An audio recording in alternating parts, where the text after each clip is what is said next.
और इस important learning को सीखने के बाद बढ़ते हैं नेक्स्ट चैप्टर की ओर। Confounding compounding. एक फील्ड से सीखी हुई बातें हमें दूसरी फील्ड में काम आती हैं। क्या आपको पता है कि बहुत पहले आइस एज क्यों आया था? ये कुछ उसी तरह है जैसे इन्वेस्टमेंट में कंपाउंडिंग आपके पैसे पर ग्रो करती है। 19वीं सेंचुरी में जाकर साइंटिस्ट इस बात पर अग्री हुए थे कि धरती में कभी आइस एज आया था। इसका सबूत इतने करीब था कि आसानी से नजरअंदाज कर लिया जाता था। धरती में सिर्फ एक ही आइस एज नहीं आया, बल्कि हमारी पृथ्वी ने 5 आइस एज देखे हैं, जिनकी डेट का हम आज एक्यूरेट अंदाजा लगा सकते हैं। क्या आप सोच सकते हैं कि पूरी दुनिया को बर्फ से कवर करने, बर्फ पिघलने और फिर बर्फ से ढकने पर कितनी एनर्जी की जरूरत पड़ेगी? तो यह घटना 5 बार हो चुकी है, लेकिन आइस एज आया ही क्यों? आइस एज के पीछे की वजह क्या है? इसके बारे में बहुत सी थ्योरीज हैं। एक थ्योरी के हिसाब से माउंटेन रेंज में हलचल होने की वजह से क्लाइमेट में चेंज आया। एक दूसरी थ्योरी कहती है कि आइस धरती का नेचुरल वातावरण है जिसमें ज्वालामुखी फटने से बदलाव आया है। हालांकि ये थ्योरी सिर्फ एक आइस एज को एक्सप्लेन करती है, न कि 5 को। 1900 की शुरुआत में एक सर्बियन साइंटिस्ट मिलुतिन मिलानकोविक ने सोलर सिस्टम में धरती की पोजीशन को स्टडी किया और वो इस नतीजे पर पहुंचा कि सूर्य और चंद्रमा की ग्रेविटेशनल ताकत का प्रभाव पृथ्वी की धुरी पर पड़ता है। मिलानकोविक ने कहा कि कई बार ऐसा भी होता है कि पृथ्वी अपनी धुरी पर कुछ ज्यादा ही झुक जाती है, जिससे इसे नॉर्मल से ज्यादा सोलर रेडिएशन मिलता है। पृथ्वी के हेमिस्फीयर में आने वाले बदलाव के चलते बहुत ज्यादा ठंड हो गई, जिससे पूरी पृथ्वी बर्फ की मोटी चादर से ढक गई थी।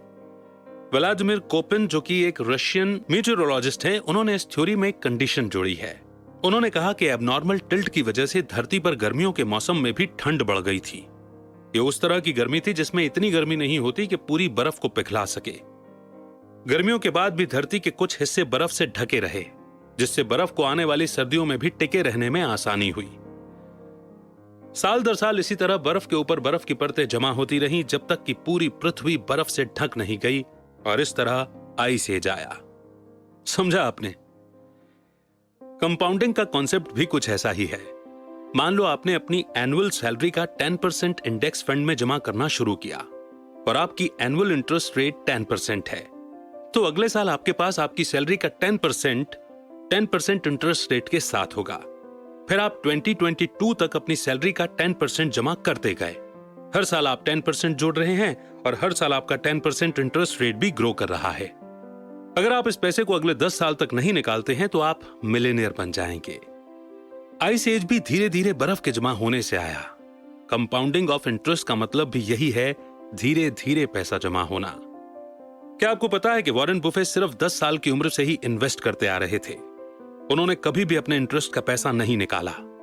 उन्होंने कई सालों तक ये पैसा जमा होने दिया और जब वो 89 के हुए तो उनके पास $84.5 बिलियन था। ये उनके डिसिप्लिन और 8 दशकों के कंपाउंडिंग का नतीजा था। अगर आप कैलकुलेट करें तो वॉरेन बुफे ने अपने 50वें जन्मदिन के बाद ही 84.5 बिलियन कमाया। ये सब कंपाउंडिंग के पावर का कमाल है। इस इक्वेशन के बारे में सोचिए।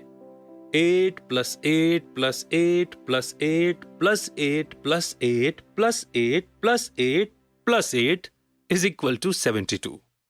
ये जोड़ है। लेकिन जब आप 8 को 8 से ही 9 बार मल्टीप्लाई करेंगे तो क्या होगा? 8 × 8 × 8 × 8 × 8 × 8 × 8 × 8 × 8 13,42,17,000